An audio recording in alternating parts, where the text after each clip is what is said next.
بسم اللہ الرحمن الرحیم۔ شروع کرتا ہوں اللہ کے نام سے جو بڑا مہربان اور نہایت رحم والا ہے۔ انسان موت سے بچنے کی کوشش کرتا ہے، جہنم سے بچنے کی نہیں، حالانکہ وہ جہنم سے بچ سکتا ہے، موت سے نہیں۔ جب امتحان کی گھڑی آ جائے تو دیندار تھوڑے ہی رہ جاتے ہیں۔ زندگی کا کوئی اعتبار نہیں، جس قدر ممکن ہو دوسروں کے کام آؤ۔ ہمیشہ مخلص لوگوں سے رشتہ جوڑو، کیونکہ وہ اچھے دنوں میں سرمایہ اور برے دنوں میں محافظ ہوتے ہیں۔ ہر شخص کی قیمت اس کے علم کے برابر ہے۔ اگر تم حق کو نہیں پہچان سکتے تو باطل کے تیروں پر نظر رکھو، جہاں پر وہ لگ رہے ہوں وہی حق ہے۔ جب جسم موت کے لیے ہے تو اللہ کی راہ میں شہید ہونا سب سے بہتر ہے۔ جس طرح تمہیں اپنے پر ظلم پسند نہیں، دوسروں پر بھی ظلم مت کرو۔ اگر دنیا میں تمہیں کبھی شدت سے غم ملے تو میرے غم کو یاد کر لینا، تمہارے غموں کا وزن ہلکا ہو جائے گا۔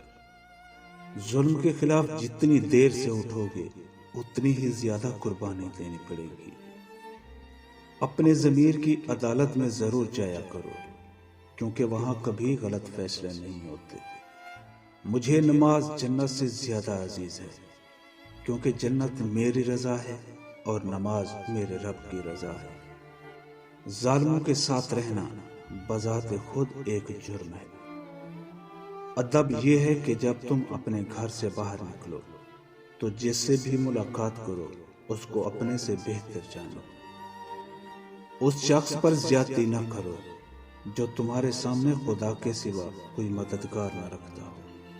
جب زمانہ تمہیں کاٹنے لگے، نقصان پہنچانے لگے تو مخلوق کی طرف نہ جھکو اور رزق تقسیم کرنے والے اللہ کے سوا کسی سے کچھ نہ مانگو۔